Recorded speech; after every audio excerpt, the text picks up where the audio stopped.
Assalamualaikum warahmatullahi wabarakatuh.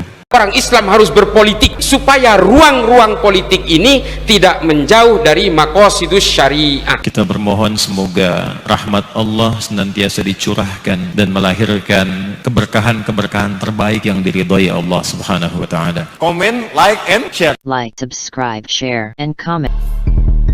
Jangan khawatir menjadi seorang muslim dan orang yang mengajak berdakwah itu ya. Betul. Karena kalau Anda mau tanam padi, rumputnya dapat. Tapi kalau Anda tanam rumput, padinya nggak akan dapat. Ustaz. 3. Sebenarnya sarana perjuangan dalam Islam itu adalah hisbah. Yang ketiga itu adalah jihad. 3 cara ini implementasinya satu dengan itu beda-beda, Pak. Ini beda-beda ini. This is the point. Ini beda-beda nih. Yeah. Dakwah sesuai dengan namanya dakwah, kalimatnya dakwah. Dari kata da'a yad'u. Dakwah itu artinya mengajak. Itu kan sedikit agak membujuk lah. Membujuk. Lemah lembut, bagaimana orang supaya ikut apa yang kita mau. Persuasi. Ya? Kan pendakwah itu kan agitator. Bagaimana dia mengagitasi orang lain supaya mengikuti apa yang dia mau. Tentu kan tidak boleh dengan cara yang kasar. Kalau mau tegas-tegasan, itu ada wadah yang lain, perjuangan yang lain. Namanya hisbah. Hisbah itu adalah amar ma'ruf nahi mungkar. Nah kalau nahi mungkar ini Bang, memang perlu galak-galak ini. Oh kita datang ke diskotik, datang ke bar yang menyalakan maksiat, tempat-tempat pelacuran.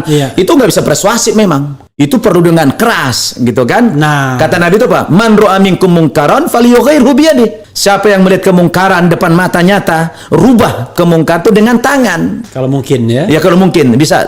Tangan ini bisa makna yang hakiki, bisa makna yang metaforis. Bisa kekuasaan di situ kan? Nah, fa illam yastati fa bilisani. Kalau kamu tidak mampu merubah dengan tangan, dengan bicara. Paling minim apa? Fa biqalbi, membaca dalam hati begitu. Jadi ada cara sebenarnya, ya. Jadi perjuangan itu 3 tadi. Pertama lewat dakwah. Nah kadang-kadang ini Bang, di masyarakat sering rancu. Yang mana dakwah, yang mana hisbah, ini rancu nih. Nah iya nggak? Dakwah tapi kesannya hisbah, gitu kan? Nah ini kita ini koreksi lah ya. Oke. Bagaimana kita bisa suatu supaya kita harus menempatkan sesuatu pada tempatnya, gitu kan? Kalau dakwah coba kita di masjid, nggak bisa kita marah-marah di masjid. Nah, masjid itu kan nggak ada kemungkaran di masjid. Lo orang datang ibadah semua, ngapain marah-marah di situ? Kan gitu kan? Nah, kalau mau galak-galakan di sana tuh, di sana-sana kemaksiatan itu. Di diskotik apa gitu. Nah, kemudian jihad yang ketiga jihad. Nah, jihad ini kemudian dibagi dalam Al-Qur'an. Ada jihad yang am, ada yang khos. Yang am itu yang umum. Yang khos ini adalah namanya perang fisik. Qital, bahasa Quran itu qital. Wa qatilu fi sabilillahi alladzina yuqatilunakum wa la ta'tadu innallaha la yuhibbul mu'tadin. Dalam surah Al-Baqarah 190. Perangilah di jalan Allah, sudah fisik ini. Perangi di jalan Allah. Siapa yang harus kamu perangi? Yaitu orang-orang yang memerangi kamu. Oh, luar biasa Quran itu. Mafhum mukhalafahnya apa? Apa pengertian sebaliknya? Kalau kamu tidak diperangi dulu, jangan merangi dulu. Berarti orang Islam itu adalah diperangi dulu baru boleh perang. Defensif, tidak ofensif. Bukan attacking ini, bukan ofensif. Jadi luar biasa itu Quran. Kalau jihad yang umum itu, adalah melawan memerangi kebodohan, memerangi kemiskinan, gitu kan, keterbelakangan, ya segala macam lah. Dakwah itu mengajak persuasi. Tapi selain dakwah ada hisbah yang lebih keras, lebih tegas, ya kan? Dan yang lebih keras dan tegas dari itu jihad. Tapi jihad itu dibagi 2 juga. Ada jihad perang fisik, yang memang karena kita diperangi, kita harus nggak boleh lari. Kita nggak boleh lari. Kedua, jihad melawan kebodohan, melawan kemiskinan dan lain sebagainya. Nah, soalnya saya khawatir karena saya memanai itu, Ustadz. Umum. Jadi maksudnya memanai bahwa kenapa kita nggak boleh mengkritik pemerintah? Kalau kita lihat pemerintah salah, kok kita diam saja? Kita kan tidak sedang berdakwah buat pemerintah. Kita kepada pemerintah yang zalim, pemerintah yang melanggar hukum, kita tidak sedang berdakwah. Kita menjalani hisbah tadi, yaitu dengan lisan. Kan kita bukan penguasa, tapi dengan lisan. Tapi karena kalau misalnya Anda takut dengan lisan, ya sudah dengan hati yang menolak aja. Melihat kemungkaran, misalnya pemerintah gusur-gusur, ya kan? Kita nggak berani melawan, ya udah hati menolak. Kalau kita bicara kekuasaan, sejarah sudah mencatat juga dalam Quran itu diabadikan. Tidak ada rakyat sehebat apapun kita yang bisa mengalahkan kekuasaan. Karena penguasa itu Bang punya segalanya. Penguasa itu punya uang, penguasa itu punya tentara, punya senjata, punya polisi, punya konglomerat, semuanya lah. Semua kekuasaan, kekuatan dia miliki. Maka kalau kita melawan penguasa itu nggak akan kuat. Makanya nabi-nabi, ya ketika Nabi Musa berhadapan dengan Fir'aun, itu Allah suruh itu, wa qul lahu qawlan layyina. Oh, menghadapi orang yang sombong kayak begini, yang zolim kayak begini, kau tidak boleh dengan cara yang kasar. Karena kalau kamu kasar, kamu disikat. Karena dia punya segalanya. Dia punya polisi, punya tentara, punya pistol, punya semua dia. Jadi kalau kamu lawan dia dengan kekerasan, kamu kalah. Pasti kamu kalah. Dan yang muncul apa? Kezaliman yang lebih besar lagi. Nah, sedangkan kemungkaran itu, melawan kemungkaran, tidak boleh dengan kemungkaran yang lebih hebat. Nah, begitu. Jadi saya pikir ini sejarah sudah mencatat. Tidak ada namanya orang bisa mengalahkan kekuasaan itu. Tidak ada yang bisa, kecuali penguasa tinggal satu orang. Semua kekuatan sudah diarahkan. Nah, itu baru kayak dulu Pak Harto lah gitu kan. Oh, itu baru. Kecuali ada momentumnya. Ada momentumnya gitu kan. Tapi kalau kekuasaan masih kuat, wah itu jangan coba-coba. Itu namanya siasah mungkin. Bersiasah. Bersiasah. Dan itulah Allah katakan kepada nabi-nabi itu, ya kamu datangi dia, dakwalah dengan yang lembut kepada mereka, ya kan. Mungkin dalam konteks sekarang ini ulama mendatangi bukan berarti mau menjilat. Saya juga nggak setuju ada ulama cium tangan. Cium tangan yang bukan ulama gitu kan. Terbalik dunia jadi. Terbalik dunia nih. Artinya datang memberikan advice lah gitu kan. Nasihati, oh saya lihat ini Bapak sudah kurang pas ini, kayaknya udah menyimpang ini Bapak, kayaknya udah keluar dari koridor hukum ini. Kami ingatkan Bapak gitu. Saya yakin manusia kan punya hati Ustaz, Pak Bang. Punya hati. Kalau kita menempuh dengan cara ini dulu, itu saya yakin akan pasti, karena ciri watak manusia Bang, semua manusia, siapapun manusia itu tidak suka dikasarin, ya kan? Itu sudah ciri manusia itu, tidak suka dikasarin. Sukanya apa? Dilembutin. Nah, kan gitu kan? Nah, gitu. Makanya Allah membimbing para nabi itu begitu kepada penguasa-penguasa zalim, jangan, gak ada kekuatan kamu melawan mereka. Kenapa Nabi hijrah? Kalau bicara kekuatan Bang, di belakang Nabi siapa? Ada Allah. Apa Allah akan kalah melawan orang Quraisy itu? Tentu tidak. Tapi kan sunnatullah berlaku, hukum alam berlaku, hukum Allah berlaku. Bahwa ketika kamu belum kuat, jangan paksakan. Artinya ada strategi. Nabi hijrah itu mengatur strategi. Kamu di Mekah tidak kuat, jangan paksakan melawan Quraisy itu, tidak kuat kamu. Hijrah dulu, bangun kekuatan di Madinah. Nah, ketika di Madinah Bang sudah dibangun kekuatan, Fatu Makkah 8 tahun kemudian, itu umat Islam menang merebut Makkah dari orang-orang Quraisy. Ini kelemahan kita sebenarnya. Jadi kita ini karena pengaruh, mungkin karena pengaruh demokrasi kali Bang ya. Pengaruh kita demokrasi yang kebablasan juga kadang-kadang ya kan.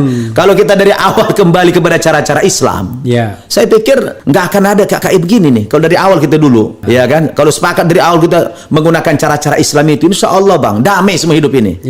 Karena Islam itu menghargai hak asasi manusia. Jauh sebelum PBB bikin deklarasi human rights itu, 1500 tahun yang lalu Islam sudah bicara tentang hak asasi manusia. Luar biasa Islam itu. Piagam Madinah Piagam Madinah itu gitu kan. Nah, cuma kan kita ini mungkin karena pengetahuan kita yang makin waktu itu makin menipis, seiring dengan kadang-kadang orang malas belajar agama gitu Bang. Yang ada jadi yang kita kedepan nafsu saja gitu kan. Pandangan Ustadz terhadap Islamofobia. Jadi Islamofobia ini menurut saya sih ya artinya orang yang ketakutan terhadap Islam kan bukan baru-baru ini aja. Ya, kalau kita runut ya dari awal ada Islam sudah terjadi Islamofobia itu. Cuma tidak menggunakan istilah itu ya kan. Begitu Islam datang diutus Nabi udah ketakutan orang Quraisy, ya kan? Jadi yang ditakuti orang Quraisy itu apa yang ditakuti orang Quraisy dulu itu? Bukan tauhidnya, bukan diajak percaya kepada Tuhan. Kehilangan legacy. Itu sebenarnya. Kenikmatan hidup. Betul. Kan dia kan ibaratnya sudah kepala suku. Benar. Harta benda dia punya. Betul. Dia bukan tidak percaya sama Nabi, tapi kalau omongan Nabi itu dipakai, maka kehilangan legacy, kehilangan semuanya itu. Semuanya mereka kehilangan. Pertama apa? Di zaman itu kan perbudakan. Semua berkasta-kasta. Orang yang kuat memperbudak orang yang lemah. Nah, datang Islam ini membawa persamaan derajat. Kata Nabi apa? Ayuhan nas, inna rabbakum wahid, wa inna abakum wahid. Ya, kullukum min Adam, wa Adam min turab. La fadla li arabin ala ajamin illa bittaqwa. Wahai umat manusia kata Nabi, semua sesungguhnya Tuhan kita satu. Ya, bapak moyang kita satu. Setiap kamu berasal dari Adam. Adam diciptakan dari tanah. Tidak ada perbedaan Arab dengan yang bukan Arab kecuali takwanya, kata Nabi.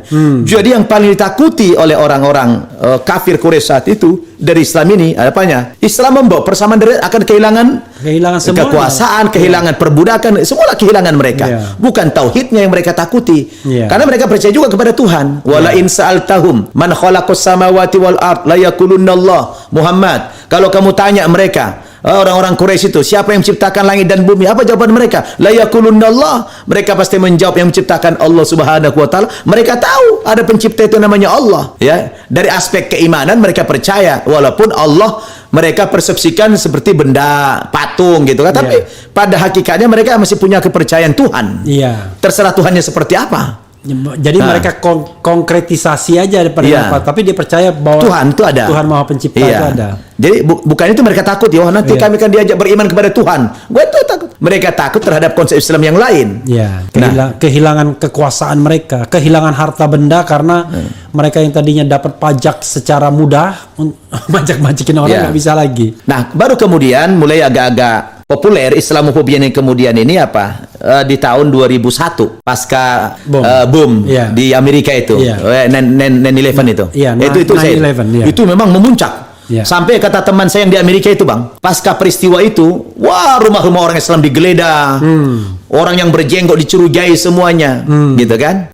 Dan dianggap Islam ini agama yang ngomong-ngomong teroris. Jadi saya melihat begini, yang kita bicara yang terbaru lah ya.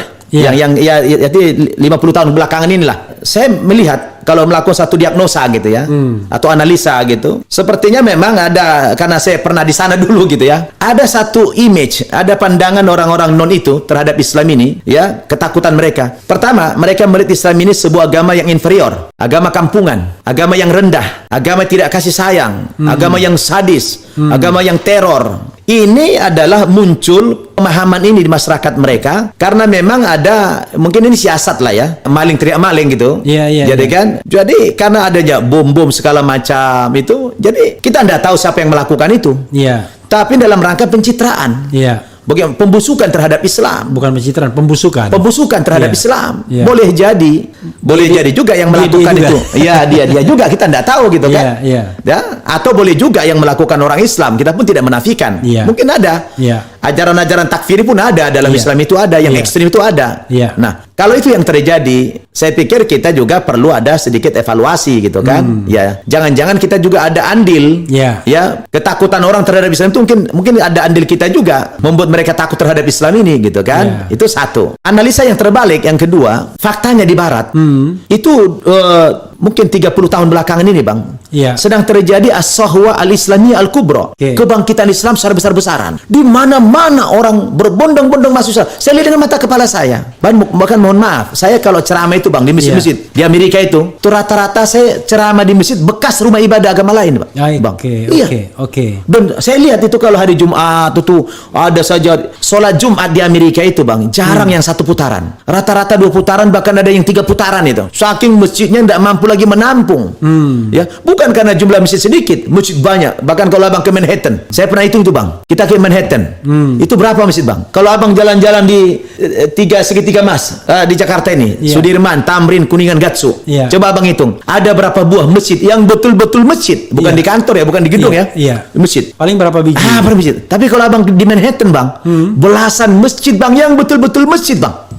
Subhanallah. Itu saya lihat dengan mata kepala dan saya pernah sholat. Manhattan itu elit, tempat yang elit. Pusat ibu kota, pusatnya kota New York. Subhanallah, itu tempat yang paling mahal di dunia. Mahal, kota terbesar di dunia. Itu kan luar biasa. Nah, artinya apa? Bahwa ketakutan mereka itu memang sekarang ini wajar karena di Eropa juga terjadi kebangkitan Islam luar biasa. Inggris, apalagi Jerman, Prancis itu luar biasa, Bang. Jadi ini pembusukan. Bagaimana supaya orang ketakutan dengan Islam itu diciptakan segala macam. Ya, image bahwa Islam itu teroris. Tapi apa janji Allah? Yuriduna ayutfi'u nurallahi biafwahihim wa ya'ballahu illa ayutimma nurah walau karihal kafirun. Mereka orang-orang non itu, kata Allah, ya, berusaha untuk memadamkan cahaya Islam ini dengan apa? Dengan ucapan-ucapan mereka, dengan propaganda-propaganda mereka. Mereka katakan itu dibikin label-label Islam itu teroris, radikal, macam ekstremis, macam-macam lah itu. Tapi berhasilkah misi mereka memadamkan cahaya Islam itu? Tidak. wa ya'ballahu illa ayyutimma nurah. Justru cahaya Islam itu semakin terang benderang di mana-mana dibuat Allah, yang ditandai dengan orang berbondong-bondong masuk agama Islam. Jadi ini pelajaran juga bagi Indonesia. Saya ingin sampaikan kepada seluruh keluarga besar Nahdlatul Ulama, ya ayyuhan nahdawiyun, idza huyyitum bi tahiyyatin fahayyu bi ahsana minha aw rudduha. Insyaallah Nahdlatul Ulama juga tidak akan pernah jauh-jauh dari Ganjar Mahfud. Semoga Allah senantiasa menuntun kita di jalan yang diridhoinya. Aku qouli hadza, astaghfirullah li wa lakum. Wassalamualaikum warahmatullahi wabarakatuh. Terima kasih.